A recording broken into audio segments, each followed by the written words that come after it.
kind of the reorg. In the military, it's called reorging site, reorganization area for the war in Somalia.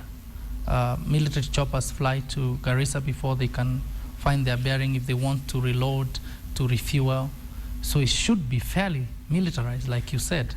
And with all the previous issues that we've had in that region, Garissa is one of the most policed towns in the country. Mm-hmm. So we expect, or we should have expected results by now. But again, as we've always said, earlier on this show we said, we need to devolve special forces to the counties. Because, God forbid, if this was happening in Mandera this morning, Garissa, Meru, Nakuru, simultaneously, how do you deal with it? This is not an average kind of a situation where any officer can go in and deal with. This is a special forces operation. You need specialized, maybe those guys are already armed with bombs. Maybe they are suicide bombers. They are strapped with bombs. In Russia, when terrorists did this kind of an active shooter situation, they came in, held hostages, and we hear they are hostages, and strapped bombs on the hostages. So you walk in and all the bombs just begin to explode. When you say special forces, are you saying the KDF and the officers do not have capacity to handle this live situation? They do, but this situation requires people specialized in that kind of operation. That's why they're called special forces. Not an average KDF officer can deal with this. KDF involves the Air Force, Navy, and all those are different units. You can't tell a supplies officer at Kenya Air Force or a supplies officer at Kenya Army pick the gun and go deal with this. Mm-hmm. There must be the Rangers, the Army Rangers, the special unit that is trained on this. Mm-hmm. You can't tell an average policeman go in and deal with this. They do not even have the equipment for it. The equipment is only with a specialized unit like the Recce Squad. So this is why I'm saying right now as we speak, if it started at 5, up to now, that's a lot of time. Mm-hmm. Our problem has always been slow response. We respond so slowly, we give the enemy time. Mm-hmm. Soon after the previous, the Westgate attack, I put a newspaper write-up in the Standard just after Westgate. And I said in the article that, look, these terrorists have come to die. They love death like we love life. So why are we giving them the pleasure to be alive longer? We should kill them quickly because the longer they stay, the more people they kill. Okay. Just bringing you up to speed, this is an unfolding story with Mandera attack. And we've got, Garissa attack, I beg your pardon. And we're bringing you up to speed with what's unfolding as it comes in. So far, we have Red Cross saying they have 8 dead. We have several in hospital. However, we don't have a confirmed number, but we'll bring you that story as we go along. And with us in the studio, we have security analyst, and I also want to bring in Francis Minor, who is a security analyst. And yes, we definitely will keep you posted as the information is coming in. Indeed, let's rope in Francis Minor, who's also a security analyst. You've heard what Bijue had to say as far as response, because let's begin there. We've been reporting it is a live situation. As we speak, gunfire is being heard still at the university, Garissa University. What are your thoughts on why this is taking so long? You see, good morning. Good morning. One thing I would like to put it is like, Garissa University is a soft target. It's these places whereby they are civilian controlled population. They have minimal or probably with no security armed person within the compound, and probably they have 1 or 2 APs. You see, these people, they do a lot of surveillance, or what we call in the military language, a dry run. They have walked around and they have seen probably Garissa College is more better of a soft target, because they would not like to provoke the barracks in Garissa because of the fireworks. So to me, I would like to give the Kenyans assurance that on soft targets like the one in Paris just about 2 months ago on Charlie Hebdo magazine, you saw these 2 guys shooting all the editors and everybody dead, and they walked away. It takes some time for the government to scramble up the security personnel, special forces, and took about them for 72 hours to catch up with them in a hideout where they were. But so you have the Inspector General, yes. The casualty around Garissa University, if the operation is not well organized, the casualties will be more than purposely if the standoff continued and they get themselves, arrange themselves, and they are able to work inside. You know, they have to get the sketch of the building. They have to know which hall, where these people they are, where we are getting gunfire. You see, it's not an issue that you walk in with a gun, then you are able to sort it out. And two, also, as Biju has said, we have a few profile special forces, people who are used to what we call urban welfare, or people who are trained on very dangerous missions, people who can walk in, they are able to recognize the situation, they are able to arrange themselves.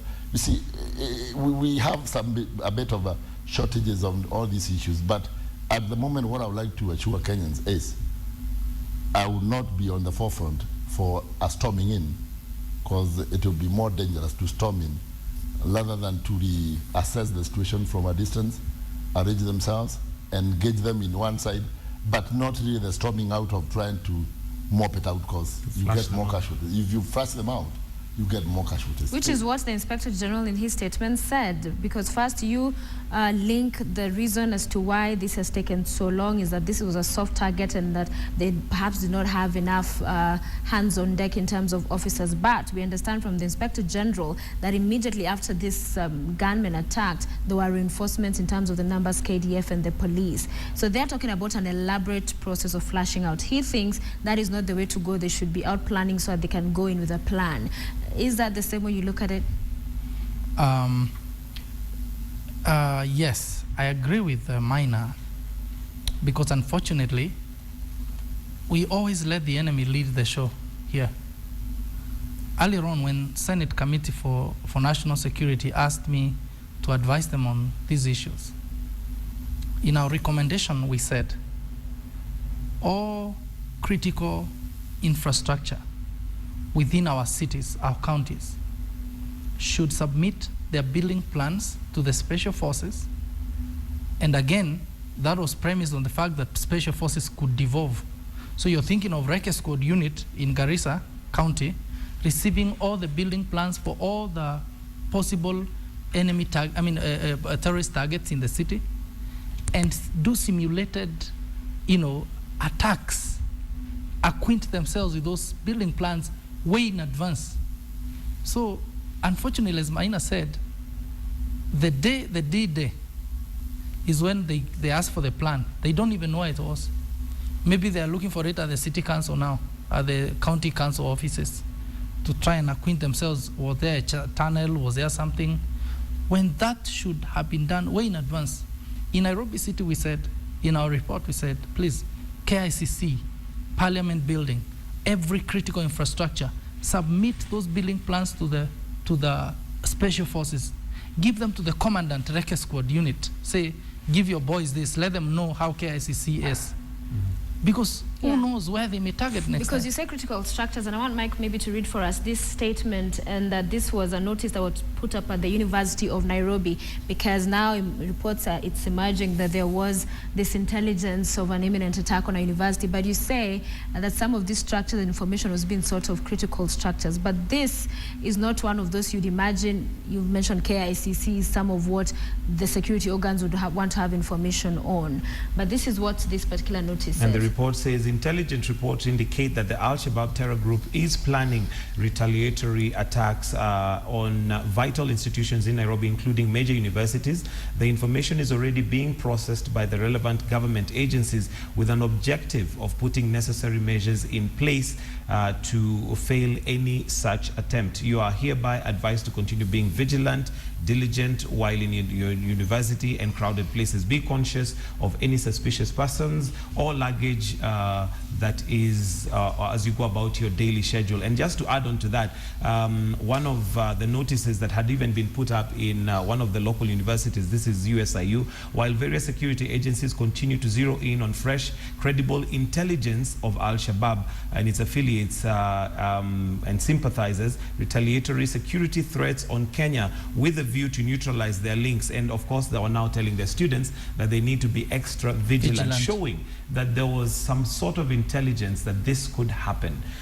Question is, did we act on the intelligence? Did the necessary authorities do what they needed to do, given that the university level? Or were they thrown off by that first initial statement that read major universities? You see, these guys are also very smart. If you look at the guys joining the ISIS and the Al-Shabaab, like the lady who blew herself up in Mogadishu, she comes from Norway. She's an educated person who's gone to universities in the Western world. So these people, they can work on it, try to put like they are coming to Nairobi and use a softer target between Garissa, Mandera, and Wajir. And you see one thing, in Garissa, these people, they can have local cells, they can have international cells accommodated by the local cells. So in Garissa, they are more comfortable. Garissa, Mandera, Wajir, and Lamu, they are more comfortable because they have their own local people whom they share the language, the religion, their culture. And it takes, when you go to Nyeri and you get a Mungeke person, and when another Mungeke person comes from Kebu goes to Nyeri, they know each other very fast because they understand each other on the business of extortion, on the business of killing. You know, I'm just giving an example. So when they come to Garissa, they are more easier to brand within the community there, the local community, because the local community there understands their culture from the other side of Somalia. And two, they have to retaliate, because one, they lost Gedo province, in the north of Kismayo to the AMISOM. So now they are scattered. These are the remnants of the Al-Shabaab. Yeah, but to the question of intelligence and whether they were thrown off by the mention of major universities, this is a university that's in Garissa. Some may not perceive it as major. You're seeing at this one, it says in University of Nairobi. You have another at USIU. Perhaps one was not put up there. Although we have students that we've been speaking to saying they had expressed concern to the authorities that they were feeling unsafe. They thought there needed to be more done in terms of security. So do you, in your opinion as a security analyst, going by that information, think the intelligence did enough to avert this particular attack? You see, I would not say they have not done, because they have arrested several other big major criminals. But on this attack? But this one, they would like to throw a spanner at works. They would like to make sure they are ahead of the security personnel. They put in the university, what you get on the university, you go to JK, JKUAT, KU, Nairobi University, USIU, the main universities. But you see the small constituent universities, you take for granted they might not have an interest. And what the criminals or the terrorists, they would like to have in this international community is to make sure that they throw the government off hook, then they hit below the belt on a smaller, softer target, which is far much easier to walk in, walk out, and go. Even me, I would have expected them to be in the main universities like Egerton, Nairobi, and whatever. So to me, when they got Garissa, they have also taken me as a security analyst with stock, because they... All right. All right, Bijiwe, what's your take on the fact that intelligence, first of all, just by virtue of the name intelligence, means that they should be ahead of the game in a way? So in regards to this particular attack, did they do what they're